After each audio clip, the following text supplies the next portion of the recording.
Hey there, I'm John Zimmerman with Upper Creek Angler, and we are continuing our Steve Skuce Grayling Flies series. This is fly number 44 from the book, The Juicy Tom. It's a variation on Steve's original creation, the Ginger Tom. And we have a number 12 partridge check nymph hook in the vise. And I think Steve originally, or the originator of this variation pattern, liked it like Steve did on a slightly smaller hook, but for ease of viewing we're going to tie it in slightly bigger.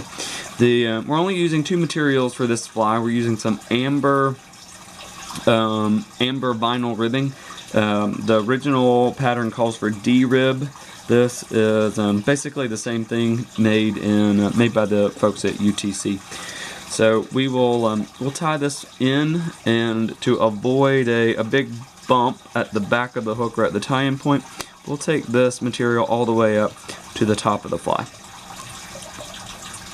So again, this is amber vinyl dubbing in size nymph from UTC.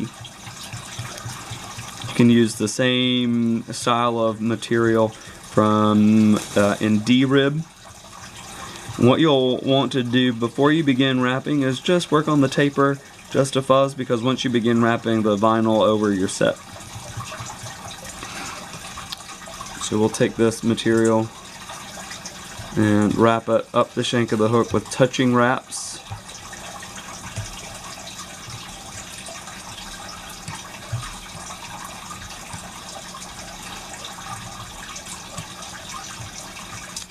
Reach in from the back and a couple wraps in front. This stuff doesn't like to tie down great, but a couple hard wraps in front and a couple hard wraps in the back will do it for you. I don't know if I mentioned it, but I'm using Ado Vivus in kind of a rust brown color here. The collar for this fly is going to be dark brown squirrel dubbing. We don't need much of one. You could certainly tie this in with a dubbing loop if you were so inclined to give some extra bugginess. But this stuff goes on so nice just on the thread that it's really unnecessary. Finish this off with a couple turn whip finish, and then a second whip finish with some Zap-A-Gap applied to the thread, just so you can be sure this fly never ever comes untied. And there you have it, the Juicy Tom, a variant on Steve Skuce's original Ginger Tom fly.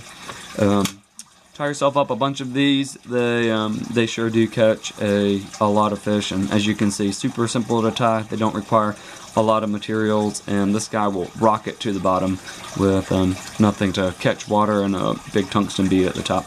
So happy tying. Again, this was fly number 44 from Steve Skuce's great book, Grayling Flies, The Juicy Tom.